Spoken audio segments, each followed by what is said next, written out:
अस्सलाम वालेकुम and hi to everyone. आज हम CCU 3.1 चैप्टर 11 के पेज 7 में टिग वेल्डिंग प्रोसेस के लिए जो बेसिक इक्विपमेंट हैं इन पर डिस्कस करेंगे। और टिग वेल्डिंग प्रोसेस और MMA वेल्डिंग प्रोसेस के इक्विपमेंट में बहुत ज़्यादा डिफरेंट है। और इसमें एक वेल्डिंग इंस्पेक्टर के लिए बहुत सारे इंस्पेक्शन पॉइंट और वेरिएबल पैरामीटर हैं। और इसके अलावा इम्परफेक्शन और डिसएडवांटेज हैं जो दूसरे प्रोसेस से मुख्तलिफ हैं। और इसमें एक वेल्डिंग इंस्पेक्टर के लिए बहुत सारे इंस्पेक्शन पॉइंट और वेरिएबल पैरामीटर हैं। और इसके अलावा इम्परफेक्शन और डिसएडवांटेज हैं जो दूसरे प्रोसेस से मुख्तलिफ हैं। तो चलें स्टार्ट करते हैं। यहाँ से अभी हम जो बेसिक रिक्वायरमेंट है इसके टिग वेल्डिंग प्रोसेस के जो बेसिक इक्विपमेंट हैं जो रिक्वायरमेंट होते हैं उसमें नंबर 1 में ट्रांसफार्मर रेक्टिफायर है और ये कांस्टेंट एम्परेज इस पे यूज़ किए जाते हैं। और इसके अलावा नंबर 2 में power and power return cable है। ये दो केबल्स होती हैं, एक होल्डर पे और दूसरी अर्थ पे लगाई जाती हैं। जैसे एक आर्गन टार्च की साइड पे और दूसरी बेस मेटल पे इसको जो अर्थ दिया जाता है। तो नंबर 3 में एन इनर्ट शील्डिंग गैस है, इसमें आर्गन और हीलियम इस्तेमाल करते हैं। टिग इनर्ट गैस, तो यहाँ पे इनर्ट गैसेस इस्तेमाल होती है और ये आर्गन और हीलियम जो है इस्तेमाल की जाती है। इसके अलावा नंबर 4 में gas hose, flow meters and gas regulator. और इसके अलावा गैस हाउस है और फ्लो मीटर्स हैं और गैस रेगुलेटर। तो नंबर 4 में TIG torch head with ground tungsten collet ceramic and gas lens. और इसके अलावा जो टॉर्च की हेड है और उसके साथ उसका जो टंगस्टन है जिसको प्रॉपर तरीके से शार्प होना चाहिए, और उसमें कॉलट है जो जिसे हम स्प्लिट कॉलट भी बोलते हैं जो टंगस्टन को जो होल्ड करती है। और उसके अलावा सिरामिक है और गैस लेंस। तो नंबर सिक्स में method of arc ignition, high frequency, lift arc और स्क्रैच स्टार्ट। तो टिग वेल्डिंग प्रोसेस में जो आर्क इग्निशन है, तो सबसे पहले जो हम बात करते हैं जो चीपर इक्विपमेंट है उसमें स्क्रैच स्टार्ट, जिस तरह से हम MMA वेल्डिंग प्रोसेस जैसे माचिस को जलाते हैं इस तरीके से इसमें स्क्रैच स्टार्ट के ज़रिए टार्च को ऑन करते थे। और यहाँ पे इसका जो मेजर ड्रॉबैक ये होता था कि इसमें टंगस्टन इंक्लूजन और वेल्ड मेटल में टंगस्टन इंक्लूजन और जो टंगस्टन था वो कंटोमिनेट हो जाता था। और इसके बाद हाई फ्रिक्वेंसी जो आर्क है इसको डेवलप किया गया। और इसका मेजर ड्रॉबैक ये होता था कि इसमें हाई टेक जो इलेक्ट्रिकल और इसमें जो कंप्यूटर सिस्टम था वो ख़राब हो जाता था। और फिर इसके बाद जो लिफ्ट आर्क है इसको डेवलप किया गया। तो नंबर 7 में करेक्ट वाइजर ग्लास है, all safety clothing and good extraction system. और इसके अलावा वेल्डिंग हेलमेट है और उसके जो ग्लासेस हैं उसका जो शेडेड रेट करेक्ट होना चाहिए। और इसके बाद जो वेल्डर काम कर रहा है उसका जो क्लॉथिंग है वो सेफ्टी के मुताबिक हो। और वहाँ से गुड एक्सट्रैक्शन सिस्टम हो, जहाँ पे काम कर रहे हैं तो वहाँ से जो एक्सट्रैक्शन सिस्टम जितने भी जो फ्यूम बनते हैं उनको वहाँ से रिमूव करने के लिए प्रॉपर यहाँ पे एग्जॉस्ट होना चाहिए या फिर उसके अलावा इनकोनल एग्जॉस्ट सिस्टम होना चाहिए।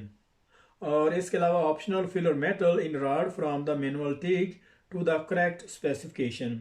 और इसके अलावा जो भी इलेक्ट्रोड्स वहाँ पे किसी भी बेस मेटल पे अगर हम फॉर एग्जांपल स्टेनलेस स्टील पे काम कर रहे हैं तो उसी के मुताबिक इलेक्ट्रोड उसके होने चाहिए। तो मतलब स्पेसिफिकेशन के मुताबिक उसके जो इलेक्ट्रोड है फिलर वायर है वो इस्तेमाल होनी चाहिए। और इसके अलावा इसके जो पैरामीटर एंड इंस्पेक्शन पॉइंट हैं तो उसमें एम्परेज है और आर्क वोल्टेज है। इसको चेक करना कि जिस बेस मेटल पे जिस मटेरियल पे हम काम कर रहे हैं क्या उसको मेल्ट करने के लिए इसकी जो रिक्वायरमेंट है वो पूरी है। और इसके अलावा नंबर 3 में AC/DC पोलैरिटी है। और इसको चेक करना कि अगर हम DC नेगेटिव इस्तेमाल कर रहे हैं तो कौन सा मटेरियल है। और इसके अलावा अगर AC कर रहे हैं तो इसमें कौन सा मटेरियल इस्तेमाल कर रहे हैं। तो यहाँ इसके अलावा AC में जो एल्युमिनियम और उसके जो अलाय को वेल्ड करने के लिए इस्तेमाल किया जाता है। तो जो DC नेगेटिव पोलैरिटी है इसको carbon steel, stainless steel mostly जो है वो इसे यूज़ किया जाता है। और इसके अलावा नंबर 4 में स्पीड ऑफ ट्रेवल है, उसकी वेल्डिंग की जो ट्रेवल स्पीड है उसको चेक करना। और नंबर 5 में tungsten type, size and diameter. और इसके अलावा टंगस्टन का जो टाइप है वो कौन सा है, क्योंकि मुख्तलिफ किस्म के टंगस्टन हैं, कोई किस मेटल के लिए और कुछ किस मेटल के लिए। तो इसको चेक करना, थोरिएटेड है, सीरिएटेड है, जरकोनिएटेड है। और इसके अलावा उसका साइज देखना और डायमीटर को। तो नंबर 6 में ड्यूटी साइकिल है कि जो वेल्डिंग केबल्स हैं क्या उसका ड्यूटी साइकिल करेक्ट है। और इसके अलावा नंबर 7 में टंगस्टन वर्टिक्स एंगल ग्राइंडिंग, और जो टंगस्टन इलेक्ट्रोड है उसका जो वर्टिक्स एंगल का उसको चेक करना। और इसके अलावा नंबर 8 में कनेक्शन को चेक करना, जितने भी ज्वाइंट हैं केबल्स के या अर्थ क्लम्प है तो उनको चेक करना कहीं से वो उसका जो कनेक्शन है वो लूज तो नहीं है, उसकी वजह से हार्ड जंक्शन वहाँ पे पैदा होता है, तो इस वजह से जो वोल्टेज है वो भी लॉस होते हैं और आर्क लेंथ पे बहुत ज़्यादा इफेक्ट होता है। तो नंबर 9 में gas type and flow rate है, और गैस को चेक करना और इसके अलावा उसी के मुताबिक उसका फ्लो रेट को मैनेज करना। तो नंबर 10 में इंसुलेशन है और एक्सट्रैक्शन, और जितनी भी केबल्स हैं जो इलेक्ट्रिकल की हैं या वेल्डिंग केबल के हवाले से उनकी इंसुलेशन को चेक करना। अगर कहीं डैमेज है तो उसको जो है वो रिप्लेस करना, स्टोर से न्यू इलेक्ट्रोड की जो केबल है उसको लेके आना। उसके बाद एक्सट्रैक्शन सिस्टम है, जो वेल्डिंग का जो एरिया है उसको प्रॉपर तरीके से फ्यूम से क्लीन होना चाहिए, जितना भी फ्यूम है वो जो है वो बाहर निकलता जाए। और इसके अलावा ceramic condition size and type, और इसके अलावा सिरामिक को चेक करना, उसकी कंडीशन को, उसका साइज और टाइप कौन सा है। नंबर 12 में गैस लेंस है, और इसके अलावा जो टिपिकल वेल्डिंग इम्परफेक्शन, और इसके अलावा टिपिकल वेल्डिंग इम्परफेक्शन है जो आमतौर पर टिग वेल्डिंग प्रोसेस में आती हैं। तो इसमें नंबर 1 में टंगस्टन इंक्लूजन है, ये अगर करंट बहुत ज़्यादा हाई है या लो है, ये वेल्डर की लैक ऑफ स्किल की वजह से। और इसके अलावा अगर हमने उसको प्रॉपर तरीके से उसको शार्प नहीं किया, इस वजह से टंगस्टन इंक्लूजन आ सकती है।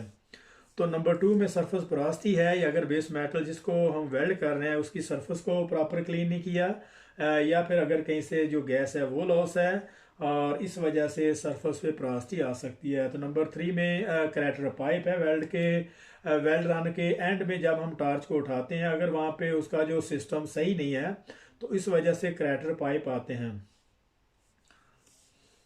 अगर वहाँ पे जो करंट डिके है या उसका जो स्लोप इन स्लोप जो स्लोप आउट है अगर वो प्रॉपर काम नहीं कर रहा तो इस वजह से क्रैटर पाइप आ सकते हैं। 4 में वेल्ड रूट ऑक्सीडेशन है, और जब हम स्टेनलेस स्टील को वेल्ड कर रहे होते हैं उसका जो पर्जिंग है और उसका जो गैस फ्लो रेट है उसको चेक करना, और उसका प्रेशर चेक करना क्या पर्जिंग पूरी आ रही है। और उसके अलावा अगर वहाँ पे जो पोस्ट गैस है जिसको हम गैस कट ऑफ डिले यहाँ पे इस्तेमाल करते हैं, अगर वो गैस जो पोस्ट गैस है प्रॉपर नहीं मिल रही तो उस वक्त भी ऑक्सीडेशन हो सकती है। और इसके अलावा एडवांटेज एंड डिसएडवांटेज हैं टिग वेल्डिंग प्रोसेस के, जो एडवांटेज और डिसएडवांटेज। तो एडवांटेज में जो है वो हाई क्वालिटी वेल्स, तो इसका मेन जो नंबर 1 में जो इसका जो एडवांटेज ये है कि ये हाई क्वालिटी वेल्ड मेटल जो है वो प्रोड्यूस करता है। और नंबर 2 में गुड कंट्रोल है, इस वेल्डिंग प्रोसेस को अच्छे से कंट्रोल किया जाता है। नंबर 3 में ऑल पोजिशनल, और ये प्रोसेस जो है वो सारी पोजीशन पे काम करने के लिए इस्तेमाल किया जाता है। नंबर 4 में lowest H2 arc welding process, और इसके अलावा ये लो हाइड्रोजन वेल्डिंग प्रोसेस है। और यहाँ पे क्वेश्चन भी बनता है कि सबसे जो लो हाइड्रोजन है वो किस वेल्डिंग प्रोसेस में है, तो वो वहाँ पे आंसर होगा टिग वेल्डिंग प्रोसेस। तो लो इंटर अनक्लीनिंग, और यहाँ पे इसकी जो ज़्यादा इंटर अनक्लीनिंग वेल्डिंग के दौरान उसको ज़्यादा सफाई नहीं करनी पड़ती। तो इसके बाद डिसएडवांटेज है नंबर 1 में हाई स्किल फैक्टर रिक्वायर, तो इस वेल्डिंग प्रोसेस पे काम करने के लिए जो एक वेल्डर की स्किल है वो अच्छी होनी चाहिए। नंबर 2 में small range of the consumable, और टिग वेल्डिंग प्रोसेस की जो कंज्यूमेबल की रेंज है वो बहुत ज़्यादा स्मॉल है, मतलब इसमें जब आप इस फिलर वायर को कास्ट किया जाता है तो इसमें हाई क्वालिटी का जो प्री इनिशियल कास्टिंग के दौरान इसको जो है रिफाइन करते हैं, तो इस वजह से इसकी जो कंज्यूमेबल की रेंज जो है वो बहुत स्मॉल है। नंबर 3 में production of the side work, तो साइड वर्क के लिए इसमें बहुत ज़्यादा इसको कवर करने की ज़रूरत होती है। नंबर 4 में लो प्रोडक्टिविटी है, इस वेल्डिंग प्रोसेस की जो प्रोडक्टिविटी है बहुत ज़्यादा लो है। और इसके अलावा नंबर 5 में हाई अजून लेवल हैं, ये बहुत ज़्यादा हाई अजून लेवल्स है इस प्रोसेस में, तो ये सेहत के लिए ख़तरनाक होता है। तो यहाँ पे कुछ क्वेश्चन भी बनते हैं कि सबसे ज़्यादा जो, तो यहाँ पे कुछ क्वेश्चन भी बनते हैं कि हाई जून लेवल किस वेल्डिंग प्रोसेस का है, तो आंसर होगा टिग वेल्डिंग प्रोसेस है इसकी।